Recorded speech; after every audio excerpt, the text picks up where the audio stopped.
Janet, I want to move into talking a little bit about the fact that you can't just put everything in a safe bucket, so to speak, to be able to really have a successful retirement. There has to be a growth element in here if you're going to keep up with inflation and many other things that growth element allows you to take care of. Well, I think it's important for people to understand that, you know, the risk that gets the most attention in terms of retirement is market risk. Yes. If you turn on the news every day, you're going to hear a report on the market. It might be a good day, it might be a not so good day, but you're going to hear that report every single day. It's on your iPhone, it's everywhere. But what you don't hear is the same thing that's happening every day, and that is gasoline costs a little bit more than it did 2 weeks ago, or milk costs a little bit more, and you know, whatever it is that you're having to buy.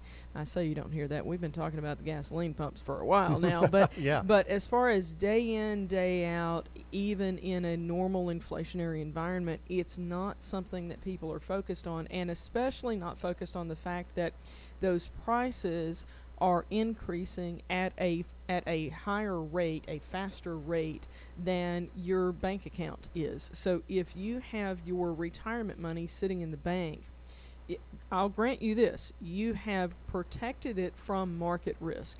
But rather than having it exposed to some degree of market risk, you have readily welcomed inflation risk into your home. And I won't even call it risk anymore. It is reality, because the dollars in your bank account are not going to keep up with inflation. And people just don't see that as a risk.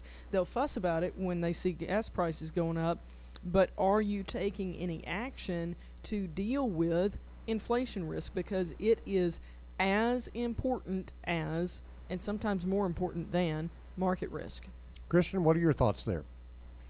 Yeah, I mean, ultimately, at the end of the day, if inflation is going to be something that's going to be here to stay, and we hope it's transitory, but there's lots of talk about the Fed and things going on there, and we could talk about that all day long. Ultimately, at the end of the day, to your point, Janet, you have to invest in the companies that create the inflation. So you have to have some of the money invested in things like the stock market and real estate and things that actually help protect you from inflation. And that there's a delicate balance there. I had a client come in the other day, and he's got 85% of his money sitting in a bank account, just like you had said, Janet. Yeah. And just having that conversation with him, like, listen, I understand your concern, but it's inflation and longevity risk that you're looking straight in the face, and we can help you with that ultimately and find that balance.